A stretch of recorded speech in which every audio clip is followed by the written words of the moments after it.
So after 3.5 years of sitting in the audience watching people on stage here, it's really a great pleasure to be able to share with you some of this work that I've been doing with the Qatar Stars League. And it's lovely to see so many friendly faces in the crowd. So the title of the talk is Bony Hip Morphology in the Qatar Stars League. And I want to tell you a little bit about how this project has come about and then some of the results that we have. Okay. I use this quote because it's a woman that I admire greatly who overcame great adversity to achieve amazing things. And I think it really epitomises this project because I don't think there is another research project in the hospital that has involved such great teamwork. And the team has come from so many different disciplines and so many different departments. And here I really want to acknowledge the collaboration of that team. I have no conflicts of interest to disclose. I'll tell you a little bit about me. I graduated with a Master's in Sports Physiotherapy. Can you guys hear me? From the University of South Australia in 1994, so quite a long time ago. And up until that time, throughout my physio training and also my early physio career, I had been working mostly with Australian rules football. And those of you that know this sport a little bit or have read some literature, there is a high prevalence of hip and groin pain in Australian rules football. And this is where I first became interested in this problem. And I actually wrote a paper in my master's degree looking at hip and groin pain in the Australian rules footballer. Then I moved across to Canberra, where I worked for 18 years at the Australian Institute of Sport. And I worked purely as a clinician with elite athletes. And I was lucky enough to work with sports like gymnastics and rowing. But it was actually my work throughout that time with water polo that really stimulated my interest in hip problems in particular. So this particular player, she ended up winning a bronze medal in the Beijing Olympics with the national women's water polo team of Australia. But it was actually a 2-year history of monitoring and managing her intra-articular hip joint problem that resulted from some of the vigorous high end of range motion required in this sport. I also did a lot of work with the Junior Football Academy that's based at the Australian Institute of Sport. And these guys come to Canberra having loading patterns from their clubs, and they enter the academy between the ages of 15 and 18 and often have quite a high increase in load. And we used to see a really high prevalence of groin problems in these guys. And this is when my kind of interest in particularly the cam deformity and intra-articular hip problems really started, because there was at the same time an explosion in surgery being performed on these young footballers. So the points that we're going to discuss in today's talk are what are bony hip morphological abnormalities. I'm just going to explain a little bit about what they are, how they're associated with groin pain, and some of the clinical implications of this research. Because at the end of the day, we all want to stop our favourite footballers from grabbing their groins and walking off the pitch. Okay, so what is bony hip morphology? What I'm referring to there is really the shape of the bones that form the hip. And we can see abnormalities on both the femoral side and on the acetabular side. So on the femoral side, we can see here a nice normal femur with a spherical head and this nice femoral head offset, so that when we're moving into flexion, abduction, rotation, we can get gliding of the femoral head within the acetabulum. And what happens with a cam deformity is that we lose this sphericity of the femoral head. You can see here that there is a bump that's formed at the head-neck junction, and we no longer have this femoral head-neck offset that we need in order to get normal motion. So that's the abnormalities that we see on the femoral side. On the acetabular side, we see pincer deformities, and you see quite clearly here, and this is actually an X-ray from one of our cohort, this over-coverage of the acetabulum for the femur, and that's what we call a pincer deformity. And acetabular dysplasia, here we see an undercoverage of the acetabulum over the femur. So our three main deformities that we're talking about with this bony morphology is the cam, pincer and dysplasia. Now I'll continue on to discuss how these bony morphological abnormalities are associated with groin pain. Well, everyone has heard of the term femoroacetabular impingement now, but it's a relatively recent term in terms of sports medicine. And what it's referring to is how the cam deformity, the pincer deformity, or a mixed cam and pincer deformity can lead to this syndrome of femoroacetabular impingement. And you can see here quite clearly that these bones, when they butt against each other with these high ranges of motion, we can possibly go on to develop labral tears and chondral lesions. And the idea is that then this becomes symptomatic and potentially leads on to osteoarthritis. And there has been quite a bit of literature looking at these bony morphological abnormalities and how they relate to groin pain in athletes. And there has been shown to be an association between the radiographic changes, so the cam, the pincer, and the development of groin pain. And what about arthritis? Well, there's been quite a lot of large prospective research done, and the seminal author is here, Andrea, who was actually here last year working at Aspetar.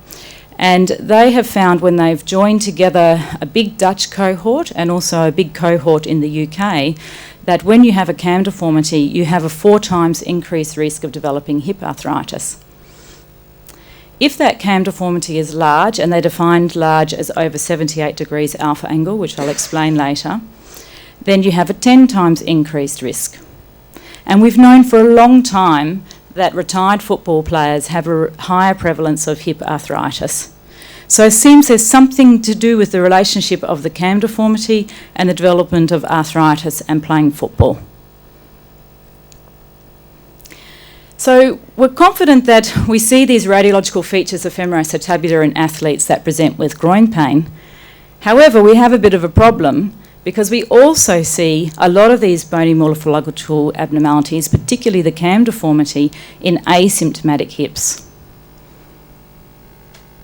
So then a lot of researchers came together in 2013, which doesn't seem very long ago, but they wanted to better define femoroacetabular impingement, to differentiate the clinical presentation of femoroacetabular impingement with the bony morphological changes.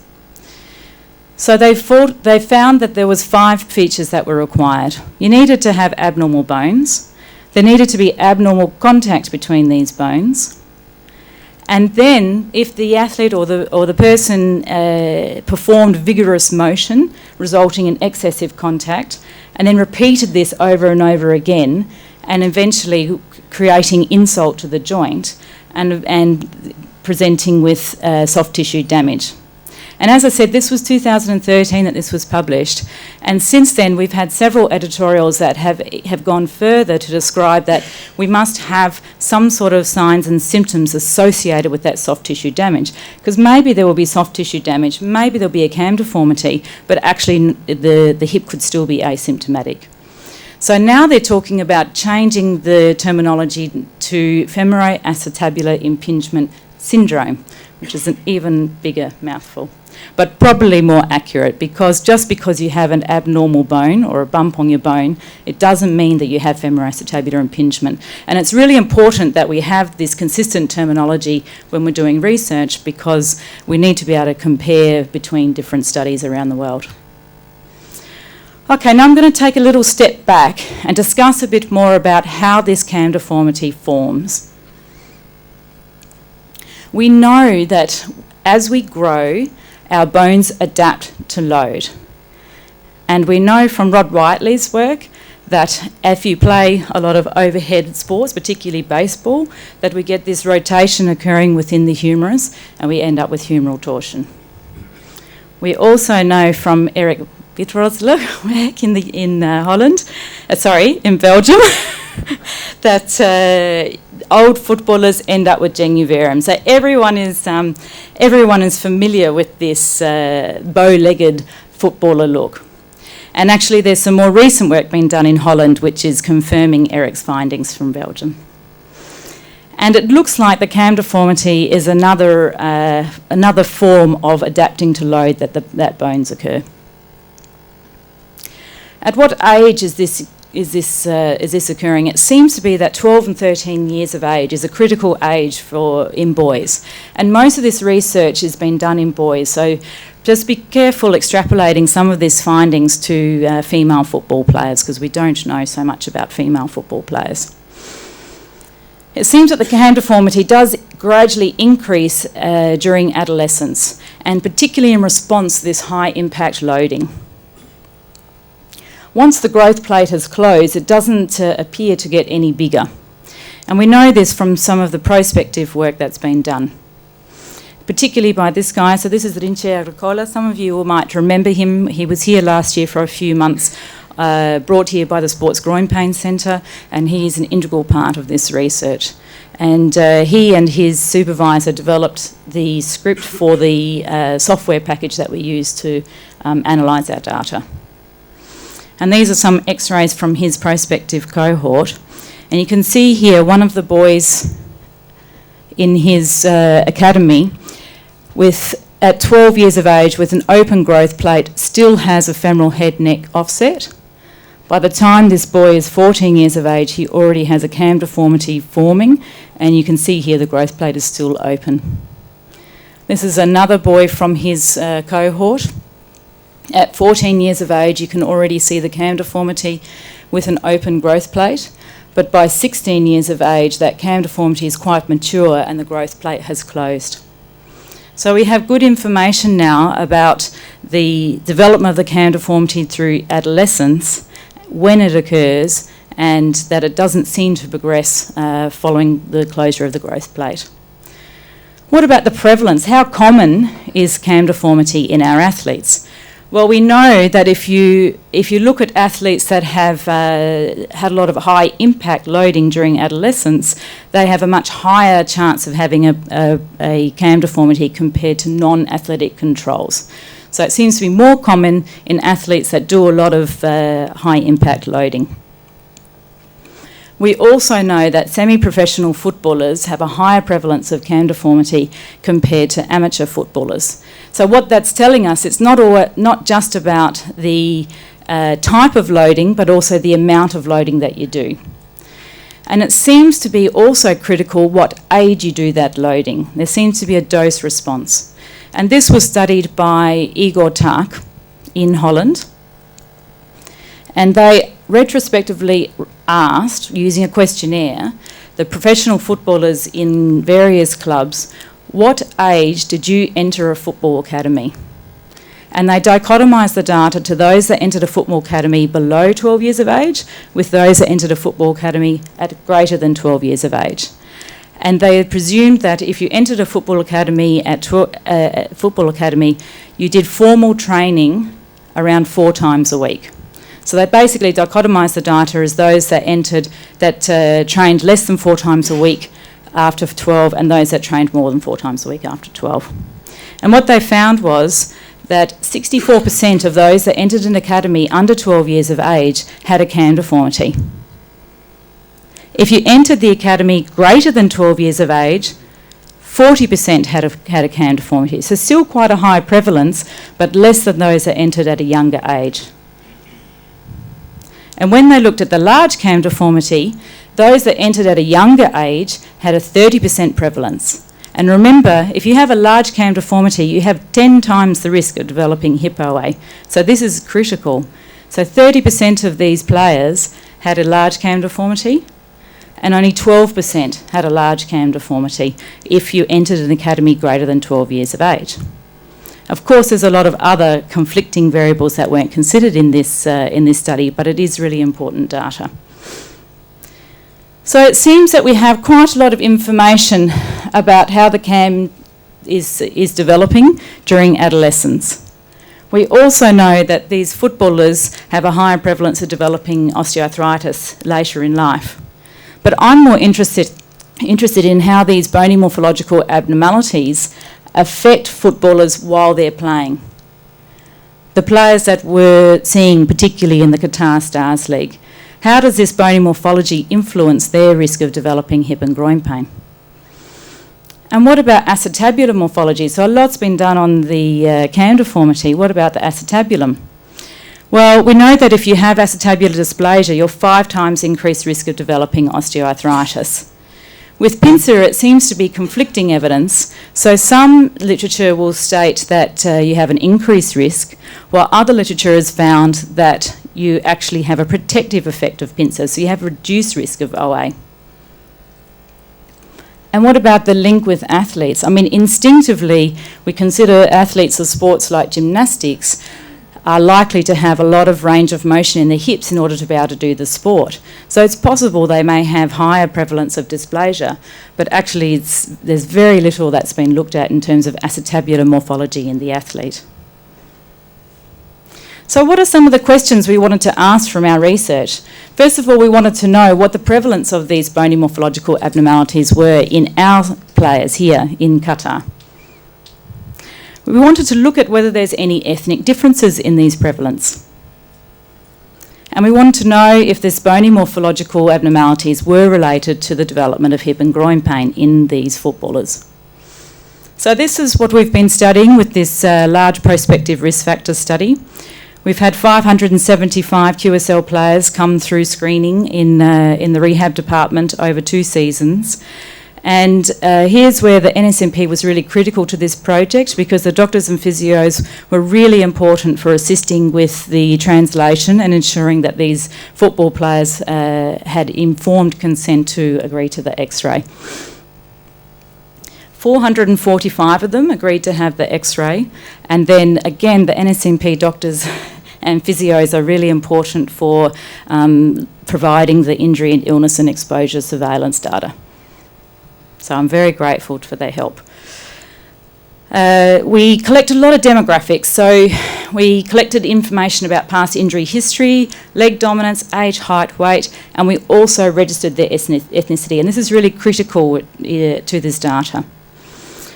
The players underwent an AP in standing with 15 degrees of hip internal rotation, and also a 45-degree done view. And we chose this view because it's been demonstrated with several X-ray studies that this is the most reliable method to visualise the femoral head, particularly from the lateral view. And in terms of measuring the cam deformity, we spent a lot of time putting these little white dots, so the points, around the bones of the femoral head and the femoral neck. And the software then generates this automated circle which represents the femoral head. And it also finds the centre of the femoral head. This line is the centre of the femoral neck, and that is determined again by the software by these points that we've placed on the femoral neck. So now we have the centre of the femoral head, the line of the femoral neck. Then the software finds the point at which the femoral head bone exits this circle. And then the alpha angle, which is the quantitative method of measuring the cam deformity or representing the cam deformity, is the angle formed between these two lines. So you can imagine if we don't have a cam deformity and we have a nice femoral head neck offset like this, the point at which the bone will exit this circle is around here, and we'll have a small alpha angle. So in this case, we have a large alpha angle defining the cam deformity. So this is an AP view. We did the same with the done view. In terms of acetabular morphology, we also placed a point on the edge of the acetabulum. And again, the software then generated this line here and a perpendicular line, and then the lateral centre edge angle defines acetabular morphology. So if you have a big lateral central edge angle, then it's a pincer deformity. If you have a very small one, it's dysplasia. And this is also referred to as the angle of Weiberg. You may have heard of that. Okay, the definitions that we used are based on those commonly found in the literature, and particularly in prospective studies as those which provide the highest chance of developing OA. So we use alpha angle of 60 degrees in either the AP or in the done view as defining a cam deformity. A large cam deformity was defined as alpha angle more than 78 degrees. pincer deformity was a lateral centre edge angle of greater than 40 degrees, and dysplasia was a lateral centre edge angle less than 20 degrees.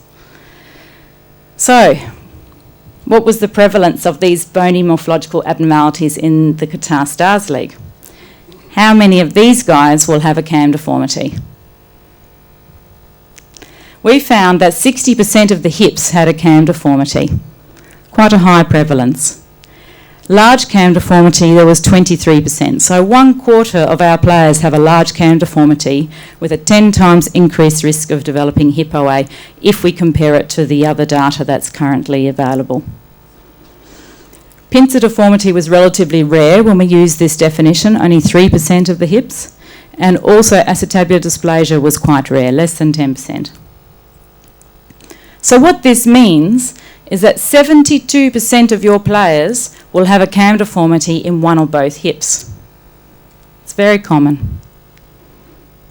So what's the clinical implications of this? What does this mean for you when you're looking after these football players?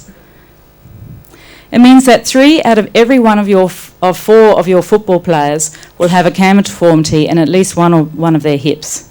And 1 out of every 4 will have a large cam deformity.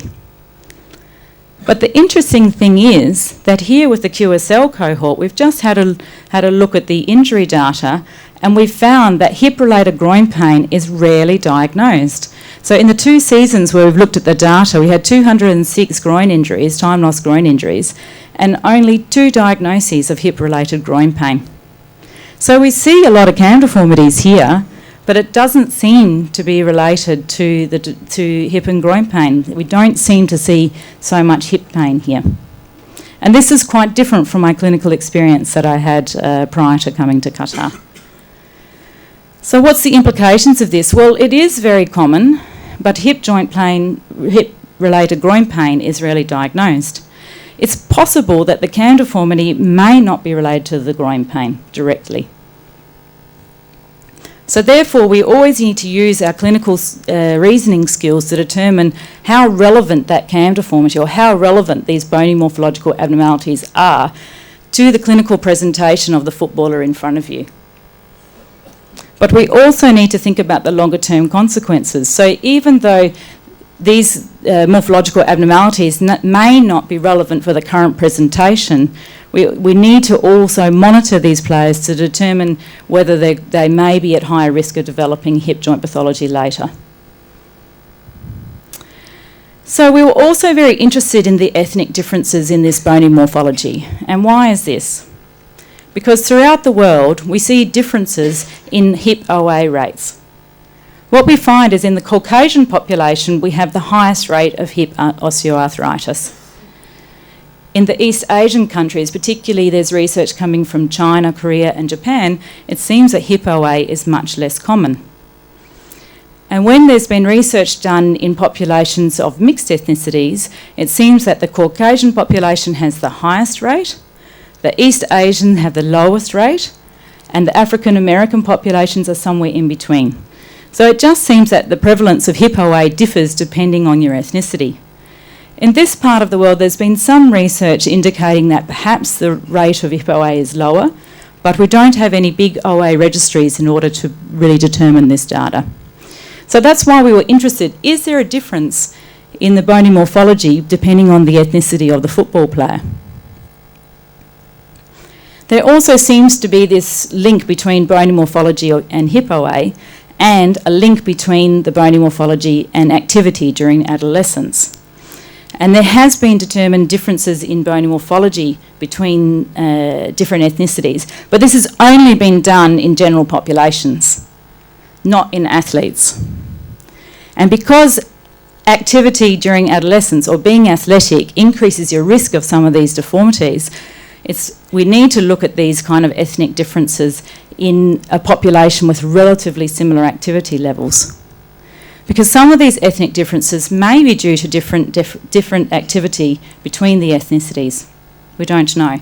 There may be other reasons why there's differences between ethnicities in bony morphology. It could be due to cultural habits, it could be due to different genetics or how those genes express themselves. At the moment, we don't know. So if we can control relatively for one of the variables, and that is adolescent activity, and then examine the ethnic differences, that's what we wanted to do with this cohort. And we found some really interesting results. So we found, you can see quite clearly from this graph, one group is different from the other. So we had 4 of the ethnicities with relatively similar prevalence rates of CAM. But one ethnicity, the East Asian ethnicity, had a statistically significantly lower prevalence. We only had 16 hips, so yes, it's a small percentage of the population, but it does fit with what we find in literature, and it was still large enough numbers to find a statistically significant difference. When it came to the large CAM deformity, you can see here that the Caucasians also had a higher prevalence of large CAM deformity. There was only statistical significance between the Caucasians and the black footballer players, but the large CAM deformity was absent in the East Asian footballers. As I mentioned before, pincer deformity was relatively rare, and there was no difference in ethnicity between the prevalence rates. When we looked at acetabular dysplasia, again, it looked like the Caucasians perhaps had a lower rate of acetabular dysplasia compared to some of the other groups. The statistical significance was only found between the Caucasian and the Persian group.